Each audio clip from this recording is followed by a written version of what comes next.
Today, our high temperatures this afternoon, upper 80s to lower 90s. I think tonight we will stay clear. Overnight lows will drop down to near 70. As we head through Thursday, lots of sunshine, highs back in the low 90s. Could see some wet and stormy weather as we head into Friday. I'm Sally Russell with your forecast on ESPN Arkansas. Weather is brought to you by OG&E Weatherization Program for Arkansas customers with homes at least 10 years old. Call 1-800-272-9741 for details or log on at OGE.com. Radio station. KERX, Paris Fort Smith, from the Bush and Bushlight Studios. This is ESPN 95.3. Good morning, Vietnam! Broadcasting live from the Bud Light Studio. I love Arkansas! I love everything here! Give me that thing here! Woo!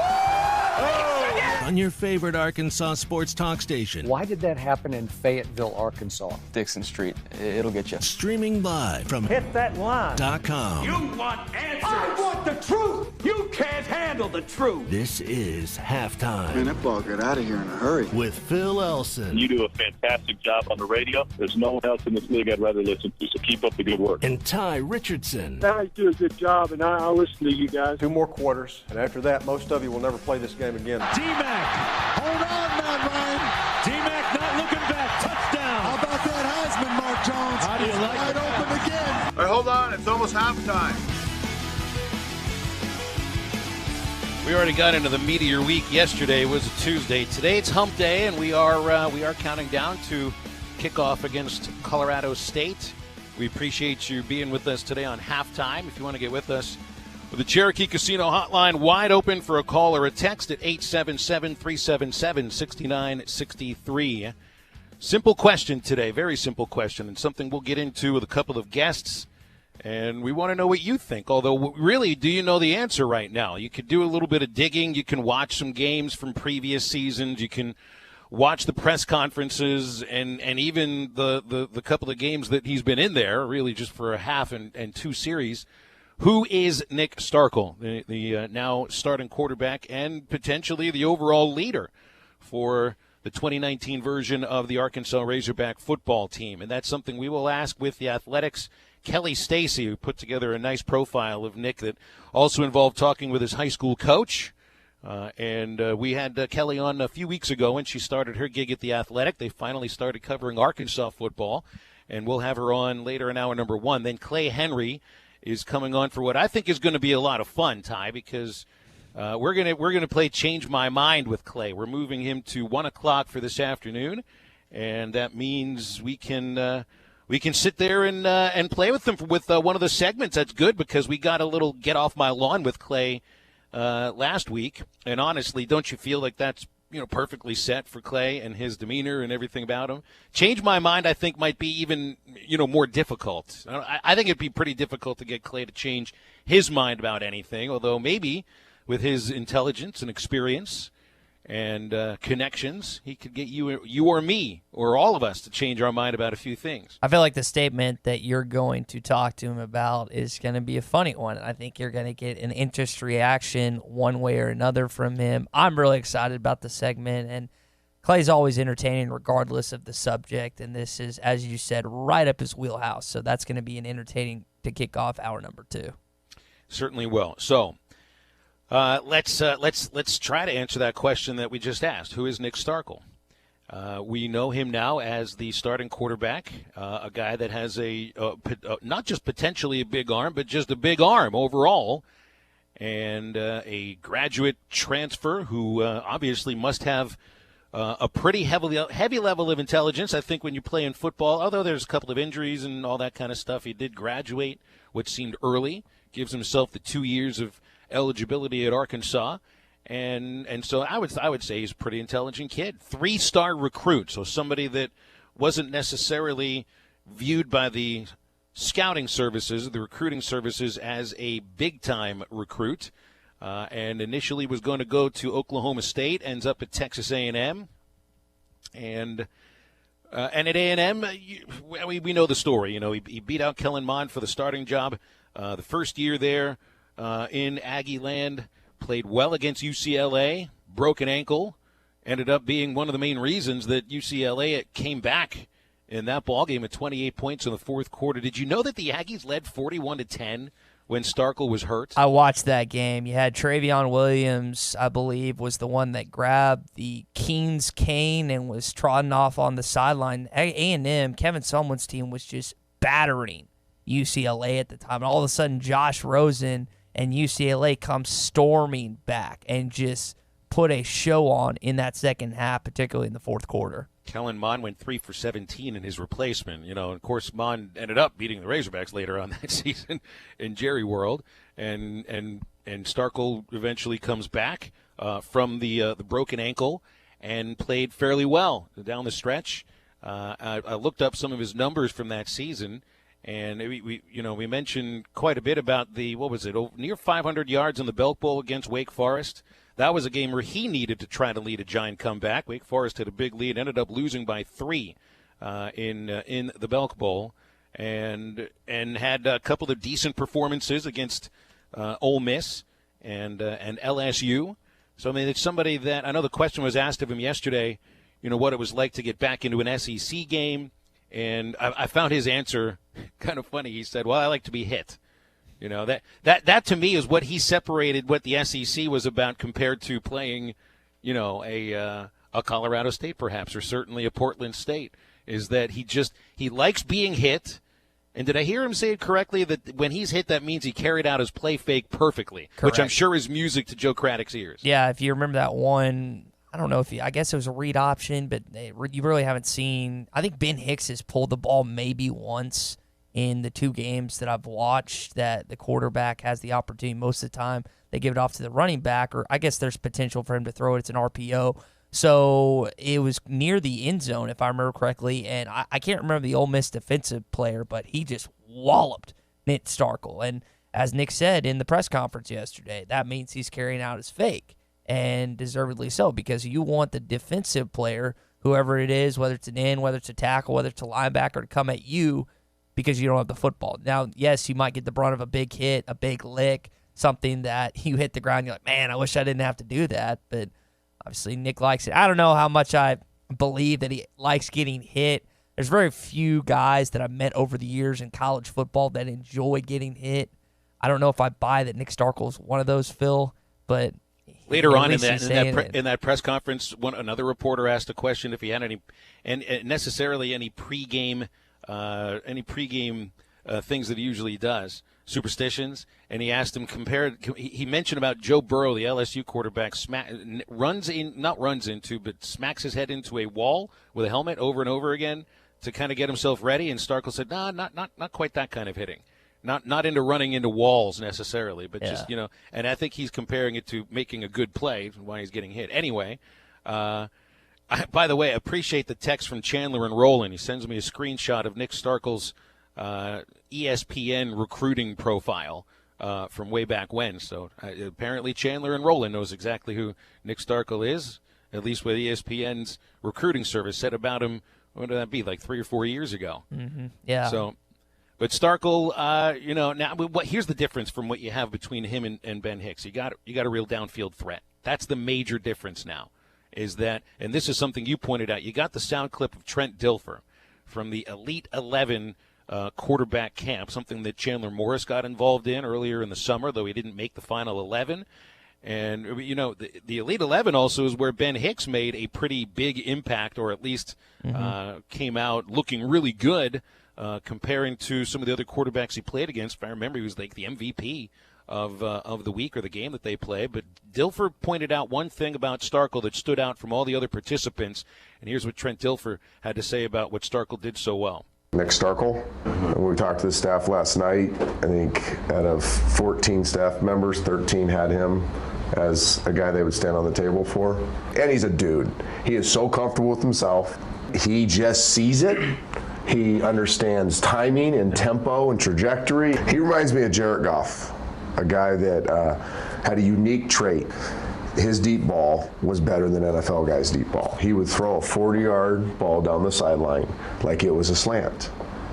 Nick throws the seam like he's Drew Brees or Aaron Rodgers. Nick throws the seam like he's Drew Brees or Aaron Rodgers. That may be a quote that Nick has framed somewhere for a Super Bowl winning quarterback to talk about his attributes like that. I don't know if I can go that far because obviously I don't have the QB acumen or knowledge that a guy in Trent Dilfer does. He's actually, he's coaching a high school football team in Nashville now, Lipscomb. And it's funny because one of the things Dilfer didn't do so well was throw the deep ball during his time. But also, you take with a lot of salt when you're making comparisons between a high school kid and a surefire Hall of Famer in Drew Brees. But that's the thing that stood out about him, and that's the thing that stood out, I think, even in the two series against Portland State and in the second half against Ole Miss. It's the way the ball comes out of his hand. It's where he's looking. It's the obvious arm strength, and this leads to the question of what do the physical traits in a quarterback mean when it comes to overall, is leadership the right term, or just overall believability in a team's ability to go out and gain yards and win games? Because let's be honest here about this, you didn't necessarily see a lot of, belief, when Starkel wasn't on the field.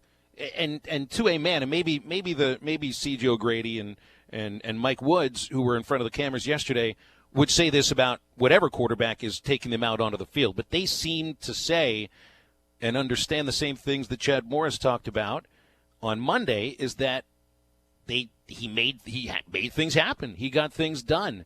He made throws.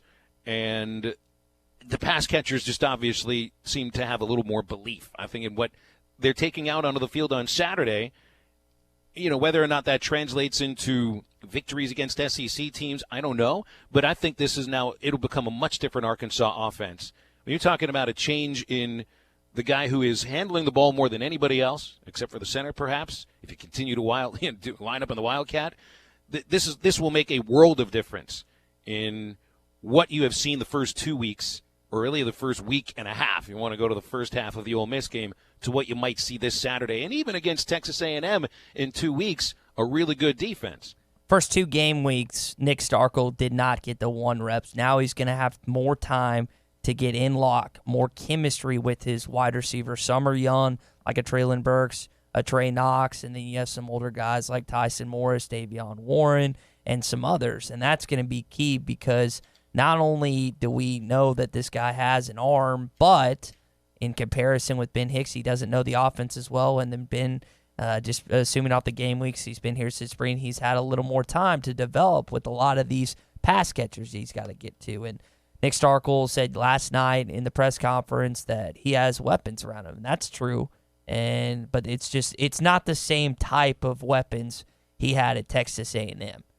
There's no denying that. It's not even close, the type of, and you may say, well, Ty, look at the four-star wide receivers that they just brought in Shamar Nash, Traylon Burks, Trey Knox, and TQ Jackson.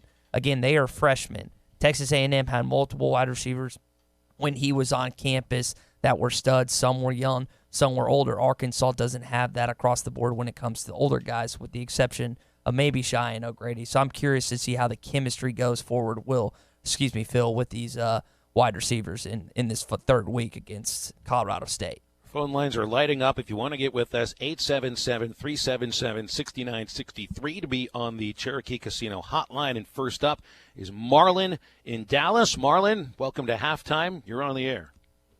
How's it going, gentlemen? First thing I want to say is that I love your show. I enjoy listening to it every day, and I just want to say keep up the good work because you're doing a great job. Well, thanks very much. Now, if we keep doing that, hopefully you just keep listening. Absolutely. Now, to answer your question of who I think Nick Starkel is, I think that Nick Starkel is going to be the clear-cut leader of this Razorback offense. And with that being said, I honestly think that Chad Morris needs to seriously consider shuffling it up a little bit as far as him being the person to call plays in the first half. We need to really get Nick Starkel into a rhythm, and I think that if Chad Morris is willing to call plays in the first half, he can lay a foundation for Joe Craddock in the second half so that he'll know the type of plays that he wants to see at the time that he wants to see them. Now, we've shuffled quarterbacks. Why not shuffle offensive coordinators? Just a thought, guys. I'll hang up and listen. Well, it's an interesting idea, and I don't know if I've heard before of a coach calling plays in the first half, not the second half. I know people have been pretty reluctant about the play calling in some cases. So much of that has to do with the quarterback, though. It really does. And I would hold off on saying that Chad Morris needs to call the plays or that anything has to be done about either of the coordinators for a while right now. You really have your guy in there. No matter what Coach Morris and Coach Craddock said when Hicks was installed as QB1, they might have said they had their guy, but I think there was belief in the back of their minds that this day was going to come sooner or later. Here it is. Now the guy's there. We'll see what Joe Craddock can do with him. Tommy was playing around the other day with the idea that Chad Morris wanted Nick Starkel and Ben Hicks was more in favor or under the favor of Joe Craddock. And then we kind of counter questioned. It was like, well, you remember Chad Morris said that he's the head coach. He gets one more vote than everyone else, and it's in back and forth field. I don't know if we'll ever find out what they thought heading into the season, what they thought in fall ball, and just all of that. But I'm referring to Joe Craddock and Chad Morris. But you look at what Chad Morris has established himself as a high school coach, as a college coach. It's been for his offense. It was the OC at Tulsa. It was head coach at high school because his offenses were Leesville with Gilbert, Stephenville, Lake Travis, then Clemson with Taj Boyd and what he was able to establish in OC, and then moving on to SMU. Gus Malzahn this season has taken over play calling. He knows that this is probably the hottest his seat has ever been, and he's going to count on himself. He's going to bet on himself. You know how sometimes players, they don't try and get a new contract, like they have 1 year left on their deal, whether it's NBA, NFL, baseball, and they bet on themselves. Mm-hmm. Gus Malzahn is betting on himself. I'm curious, the offense continues to struggle, continues to stumble, continues to come up short. Will Chad Morris eventually just say, Joe, I got to take over the plays? And he's already been out in the open that he's more involved in the offense than he's ever been. That's what he said before the season. He said those exact words. So I'm curious the dynamic between him and Joe Craddock moving forward when it comes to the involvement of the offense and who really has the say-so when it comes to calling plays on that football field. Some text coming in on the Cherokee Casino hotline. B.E. from Clarksville says, well, I mean, this whole Bieber thing is going to take a whole life of its own now. Another major concern. He brings up Starkel's got Bieber fever. A text from the 417 says his major concern for the Colorado State game is that there's going to be Bieber jams on the loudspeaker during pregame, and that will set a tone for victory. Well, it means our texter from the 417 is a believer, just like Starkel is. Brett from Spiro says the defining feature of every great quarterback is the ability to fire up the entire offense.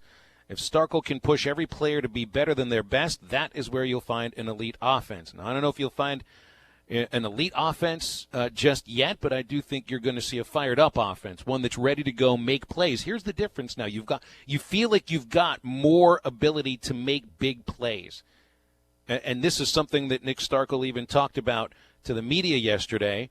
I think it was Trey Biddy asked him about 7 different plays. He didn't line them up. It said there are about 7 different plays that could have changed the game. Starkel's answer was, well, sometimes there's 1, sometimes there's 2, and sometimes there's as many, like you said, 7. I liked his answer, and I want to react to what he said. I've had coaches in the past tell me, one play can change a game, but you don't know which one play that's going to be. Just like that. We didn't know that those 4, 5, 6, 7, in your case, that you'd say, plays would really affect the game like that, but they do. I mean, every play matters, and that's the slogan of our team is every. And hearing Coach Morris say that and then going out there and playing a game like that, we're like, man, if we had, just 3 of those plays, the score's completely different. And so that's something that, that's a game. That's a game of football, and we understand that, and we got to capitalize, and we got to execute. Bill, is it okay that I'm getting frustrated with the Ryan Mallett comparisons with Nick Starkel? Sure. I mean, look, I'm not trying to pile on. You got a record set of the people that are comparing someone who's been on the field for, not even a full game yet. And has won 1 SEC games. I mean, Ryan Mallett's arguably the best quarterback in Arkansas history. There's some that say Joe Ferguson. There's some that say Clint Starr. I mean, there's others. You can have a debate about it. But I'm getting frustrated. Yes, Nick Starkel has a big arm, but Ryan was so gifted. Ryan was a 5-star recruit. Ryan was an absolute